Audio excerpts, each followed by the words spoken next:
Think you know everything about sex and relationships? Today we're diving into the myths, the truths, and everything in between. Get ready to bust some myths wide open, from size matters to men think about sex every 7 seconds. Join the doctor on the couch as I unravel what's real and what's just folklore. You might be surprised at what you learn.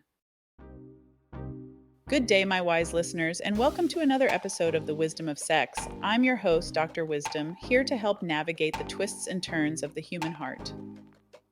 In today's episode, we're setting the record straight on some of the biggest myths surrounding sex and relationships. Ever wondered if opposites really attract or if love at first sight is a real thing? Or maybe you've heard that guys think about sex constantly? Whether you've questioned these myths yourself or just want to be more informed for that next trivia night, this episode's got the facts you need to know. So stick around and let's bust some myths together. First, I need to share. The other day, I had a listener contact me and tell me, quote, "I love your podcast, but it's very hard for me to listen to. Felt embarrassed, like I shouldn't be listening." Well, guess what? This is exactly why I created this podcast. We shouldn't be embarrassed to talk about these things. We need to talk about sex, relationships, intimacy, and the tough topics, but in a respectful manner. We need to know how to talk about these topics, whether that's with just our partner, our doctors, our therapists, or even with friends. We don't need to be crass, but we do need to be comfortable with the uncomfortable. And while saying that, I also believe some things do need to stay private and between partners. So today, I am dedicating this episode to her, because with intimidation around sex comes misinformation and myths. And I've heard some crazy myths from clients. Some are very innocent people who really just don't know, and others who really should know better. Today, I'm going to get down to the truth. Some of these may surprise you, and most of these will get their own episodes, so tune in for those. Let's dive in, shall we? All right, myth number one: men think about sex every 7 seconds. Now, this one is as popular as it is misleading. Studies actually show that while men may think about sex more frequently than women, it's definitely not every 7 seconds. Realistically, the average might be closer to a few times a day. Social factors and individual personalities play a big role in this one. My job, for instance, actually gets me to think about this more often, like almost every session I have. My husband, maybe a few times a day. My oldest brother, more like a few times a minute. He really believes that all things relationship or otherwise would be fixed if people just had more sex. Well, in his defense, he isn't completely wrong. But I don't think the war in Israel is going to end if the leaders just had sex. I don't know. That's just my opinion. Next up, let's talk about the old saying, opposites attract. This one's so ingrained in pop culture that it's hard to separate it from reality. The truth is, while some opposites can definitely attract, research has shown that couples who share similar values and interests tend to have stronger and longer lasting relationships. So, opposites can attract, but like minded pairs often stay together. My sister and her wife are like twins. They have so much in common, from working out, running, and being homebodies and more. They're both loud in a good way and active. My husband and I are total homebodies, and that wasn't always the case. I used to be a social butterfly, but I'm more content at home now. And couples I've had share these attributes as well. The ones who don't do things together tend to be the ones that have the biggest issues and say, he or she doesn't spend any time with me. This can be so detrimental if your love language is quality time. But let's move on to the next myth, and it's a big one you may have heard. I once had a client ask me if penises come in different sizes. Granted, she was a Mormon woman who had only been with her husband and certainly was one of those innocent ladies.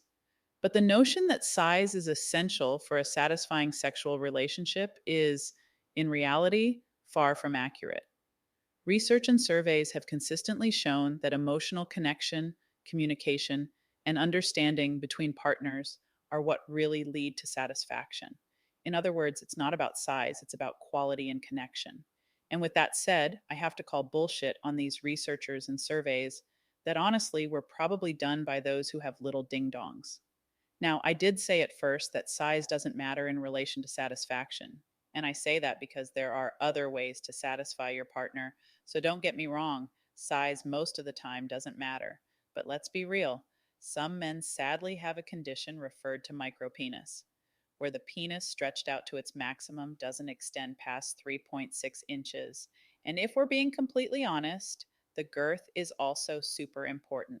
Some men have a, well, skinny penis. The average size of an erect penis is about 5.16 inches, and the average girth is about 4.59 inches around. And again, with honesty, some men are just too damn big, and it can hurt more than it can please. And it's not always the men that have issues. Some women have vaginal conditions where the man can be normal or above average size and still not provide pleasure. Conditions like relaxed vaginal outlet and vaginal vault prolapse. Both conditions cause an enlarged opening and can hinder sexual pleasure. And to this information, I say men and women need to communicate and find other ways to pleasure each other if size is an issue. Toys, hands, whatever you get. There will definitely be an episode on this topic in the near future. So, does size matter? Well, as I said, only sometimes. And here's another classic: love at first sight. Sure, it's romantic, and the first meeting feels magical for some people. I mean, it sounds like the ultimate romantic experience, and we see it constantly in movies, books, and love songs. The idea that two people can lock eyes across a crowded room and know instantly that they're destined for each other. But while this initial spark might feel powerful and even magical, it's often mistaken for love when in reality it's more about attraction, curiosity, and excitement, or what we call lust. Studies show that real love, the kind that sustains and supports a relationship through the ups and downs, takes time to develop. Love grows through meaningful shared experiences, like learning about each other's quirks, fears, dreams, and values. It's through these moments that trust is built and true emotional intimacy is formed. That initial attraction can absolutely be a starting point, but building a genuine connection requires a foundation that goes beyond surface level feelings. Chemistry at first sight is common. For many, it's the first step toward a deeper bond. But what keeps that spark alive is an ongoing commitment to understand, support, and care for each other. So while love at first sight might set the stage for a beautiful connection, the journey from spark to deep, lasting love is built moment by moment through trust, honesty, and communication. So, ladies and gentlemen, if you've ever heard I love you or I think I can fall in love with you on the first date, you might want to mark that as a red flag. I'm not saying don't keep dating them, but keep in mind it's probably lust and chemistry, not true love. Moving into the realm of relationship dynamics, let's look at the idea that good couples never fight. We hear this one all the time, but it's totally unrealistic. In fact, healthy relationships do involve some disagreements. It's natural. Research shows that 69% of relationship problems are unsolvable, meaning you just won't fix them. And guess what? That's okay. People have different personalities, needs, likes, and dislikes, so it's only apparent that good couples fight. And guaranteed, about two-thirds of these argument topics will come up again. What matters is how partners handle these moments, communicate, and resolve or agree to disagree on issues together. Conflict resolution, rather than avoidance, often strengthens a relationship. A similar myth to good couples don't fight is a great relationship should feel easy all the time. This is one of the most pervasive and damaging misconceptions out there. The idea that a good relationship is always smooth sailing can lead to unrealistic expectations and frustration when challenges inevitably arise. The truth is, even the healthiest relationships involve effort, compromise, and open communication. Every partnership, no matter how compatible the individuals may be, will experience conflict, misunderstandings, or tough periods. This is normal and even necessary for growth. When two people with unique backgrounds, values, and personalities come together, differences are bound to surface. How a couple handles those differences is what sets successful relationships apart from those that struggle. A truly strong relationship doesn't shy away from challenges, it embraces them as opportunities to grow together. Tough conversations about finances, family expectations, career changes, or unmet needs can feel uncomfortable, but they're crucial for building mutual understanding. Open communication, where both partners listen without judgment and express themselves honestly, is essential. Compromise is another key ingredient. It means finding a balance between your needs and the needs of your partner without feeling like you're losing yourself. It's about working together to find solutions, even when it's difficult, and showing flexibility when the situation calls for it. In a healthy relationship, both partners are willing to make sacrifices for the sake of the partnership, not out of obligation, but because they genuinely care about each other's happiness and well being. It's important to remember that growth often happens through difficult times. When a couple faces adversity, they have the chance to strengthen their bond by supporting each other, learning from mistakes, and finding new ways to connect. Think of it like a muscle. Relationships grow stronger the more they are exercised and tested, provided they are nurtured with care and respect. In contrast, relationships that are built solely on ease and avoidance of conflict tend to lack the depth needed to weather life's inevitable storms. When difficulties arise, and they always do, these relationships may crumble because they haven't developed the skills to navigate hardship together. So, let's dispel the myth that a great relationship should feel easy all the time. It's the commitment to each other, even when things are hard, that defines a truly great partnership. Those who choose to work through challenges together with patience, empathy, and love often find their relationship grows stronger, more resilient, and more fulfilling with time. Now, let's run through a few rapid fire facts to wrap things up. Myth: you need to be in love to enjoy intimacy. Fact: while love can enhance the experience, people can certainly experience satisfaction and closeness without romantic attachment. Myth: everyone experiences love the same way. Fact: love is deeply personal and varies greatly between individuals and cultures. Myth: monogamy is the only way. Fact: monogamy works for many, but it's not the only option. Relationships come in many forms, and what's most important is honesty, trust, and alignment between partners. I did an episode a few weeks ago about polyamory, which I will probably do again more extensively because I have received a lot of questions and stories that I think would be worth sharing. Myth: good sex means you're always in sync. Fact: sexual compatibility takes communication and learning about each other's needs and desires. It's normal to experience differences, and it's okay to work on it together. Myth: couples should never go to bed angry.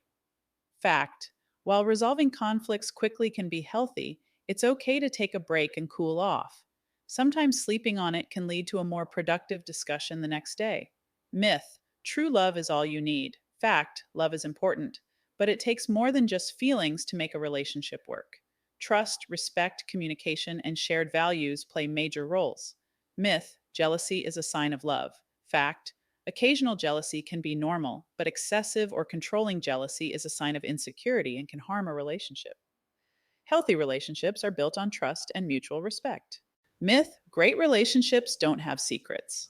Fact: privacy is different from secrecy. It's okay to have personal boundaries and private thoughts, as long as there's honesty about things that impact the relationship. Myth: sex should always be spontaneous. Fact: planned intimacy doesn't make it any less special or exciting. Busy schedules mean many couples need to plan quality time, and that's perfectly okay. Myth: if you're in love, you won't be attracted to anyone else. Fact: attraction to others can happen, but it doesn't mean your relationship is in trouble. What matters is how you respond to those feelings and prioritize your commitment. Myth: good sex should just happen naturally without any effort. Fact: sexual satisfaction takes communication, comfort, and sometimes even planning. Good sex often requires openness and discussing each partner's needs. Myth: the spark should always be there if it's a real connection. Fact: relationships go through phases, and it's normal for feelings to ebb and flow. It's the commitment to keep things fresh and meaningful that keeps a relationship strong. Myth: having kids will bring you closer together. Fact: while children bring joy, they also bring stress and new challenges. A strong foundation and healthy communication are essential for couples as they adjust to parenthood. This will definitely get its own episode. Myth: it's normal to lose interest in your partner over time. Fact: while feelings may evolve, You can keep interest alive through shared activities, open communication, and staying curious about each other. Lasting attraction is about actively nurturing your bond. And lastly, myth. Trust is about knowing everything your partner is doing. Fact. Trust is actually about having confidence in your partner's intentions and values, not tracking their every move. Healthy trust means respecting each other's autonomy. And again, some of those will have their own episode. If you have something you'd like to add to those myths, or a story you'd like to share, or a comment, please send me a message. All right, that's a wrap on today's myth-busting journey. If there's one thing I hope you take away from today's episode, it's that understanding these common myths can improve our relationships with ourselves and others. Knowledge, as they say, is power. So next time you hear one of these sex myths, you'll know the real story behind it. Thanks for joining me on the couch today. If you enjoyed it, don't forget to subscribe, leave a rating, and share it with someone who might need a myth or two debunked. Until then, be curious, don't be rude, know your limits, and stay wise.